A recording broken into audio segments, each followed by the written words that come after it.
వేణుస్వామి. ఈ పేరు తెలియని తెలుగువారంటూ ఎవ్వరూ ఉండరు. సెలబ్రిటీలు ఎంత ఫేమస్సో ఈ వేణుస్వామి కూడా అంతే ఫేమస్. ఎప్పుడూ ఏదో ఒక వివాదాస్పద వ్యాఖ్యలు చేస్తూ వార్తల్లో నిలుస్తాడు.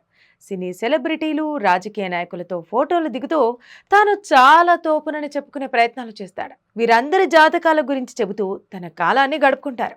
అయితే మన మీడియా కూడా ఆయనకు అంతే ప్రాధాన్యత కూడా ఇస్తారనుకోండి.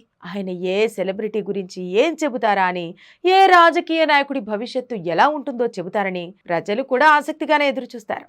అయితే ఈ ప్రాధాన్యత ఇవ్వడం మూలంగానే ఆయన పలుమార్లు హద్దులు మీరి వ్యాఖ్యలు చేస్తారు. మొదట్లో ఆయన పవన్ కళ్యాణ్ పై వ్యాఖ్యలు చేసి అందరి అటెన్షన్ ను తన వైపుకు తిప్పుకున్నాడు. పవన్ కు రాజయోగం లేదని, తాను ఎప్పటికీ రాజకీయాల్లో సక్సెస్ అవ్వలేడని అన్నాడు. తీరా చూస్తే Pawan Kalyan AP deputy CM అయ్యారు.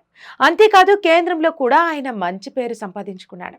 ఇక పాన్ ఇండియా స్టార్ ప్రభాస్ పై కూడా నోరు పారేసుకున్నాడు ఈ స్వామి. ప్రభాస్ కు ఆరోగ్యం సరిగ్గా లేదని, ఇంకొన్నాళ్లే ఆయన సినిమాలు చేస్తాడని అన్నాడు. బాహుబలి తర్వాత ప్రభాస్ గ్రాఫ్ పడిపోయిందని, ఇంకా ఆయన కెరీర్ ముగిసినట్టే అని అన్నాడు. కానీ ప్రభాస్ మాత్రం వరుస సినిమాలతో దూసుకుపోతున్నాడు. ఇప్పటికే సలార్, కల్కి సినిమాలతో బ్లాక్ బస్టర్లు అందుకున్న ప్రభాస్ ఇప్పుడు మరో పాన్ ఇండియా ప్రాజెక్టులతో బిజీగా ఉన్నాడు. ఇక అందరికీ తెలిసిన మరో వివాదం సమంత, నాగచైతన్య. శామ్, చైతు పెళ్లి అయిన కొద్ది రోజులకే వేణుస్వామి వారిపై వివాదాస్పద వ్యాఖ్యలు చేశారు. వారిద్దరూ డివోర్స్ తీసుకుంటారని, కలిసి ఉండటం కష్టమని చెప్పాడు. ఆయన చెప్పింది నిజమైందనుకోండి, అయితే అదేదో గొప్ప విషయం అన్నట్టు, చూసారా నేను చెప్పింది నిజమైంది అంటూ చాటింపు వేసుకున్నాడు. ఇలా చాలా మంది సెలబ్రిటీలపై పలుమార్లు వివాదాస్పద వ్యాఖ్యలు చేశారు.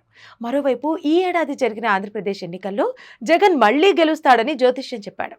అంతేకాదు ఈసారి ఓ అడుగు ముందుకేసి నా జ్యోతిష్యం తప్పైతే ఇకపై జాతకాలు చెప్పనని శపథం కూడా చేశాడు. కానీ ఎన్నికల ఫలితాలు వచ్చాక వేణుస్వామికి తల కొట్టేసినట్టయింది.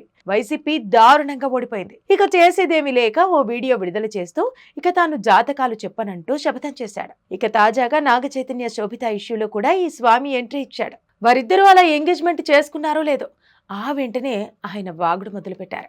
ఈ జంటకు పిల్లలు పుట్టరని, త్వరలోనే విడిపోతారంటూ సోషల్ మీడియాలో పోస్ట్ పెట్టారు. 3 ఏళ్లకు మించి వారి కాపురం సజావుగా జరగదని అన్నాడు. దీంతో టాలీవుడ్ పరిశ్రమ ఆగ్రహం వ్యక్తం చేసింది. వేణుస్వామిపై నిషేధం విధించాలని తీర్మానించింది. ఈ వ్యాఖ్యలను తీవ్రంగా పరిగణించిన Telugu film journalist association, Telugu film digital media association వేణుస్వామిపై చర్యలు తీసుకోవాలని తెలంగాణ మహిళా కమిషన్ వద్ద ఫిర్యాదు చేశారు.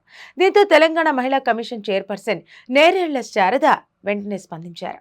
ఆగస్టు 22వ తేదీన మహిళా కమిషన్ ముందు హాజరు కావాలని ఆదేశాలు జారీ చేసింది. ఇలా ఒకరి వ్యక్తిగత జీవితంలోకి చొరబడి అందరినీ భయపడుతూ జాతకం తిరగబడిందంటూ ఆందోళనకు గురిచేస్తున్న వేణుస్వామి జాతకం చివరకు రివర్స్ అయ్యేలా ఉందని నెటిజన్లు గమ్మత్తుగా కామెంట్స్ చేస్తున్నారు. ఇది మన వివాదాల స్వామి వేణుస్వామి స్టోరీ. చూస్తూనే ఉండండి పబ్లిక్ కోర్ట్ న్యూస్.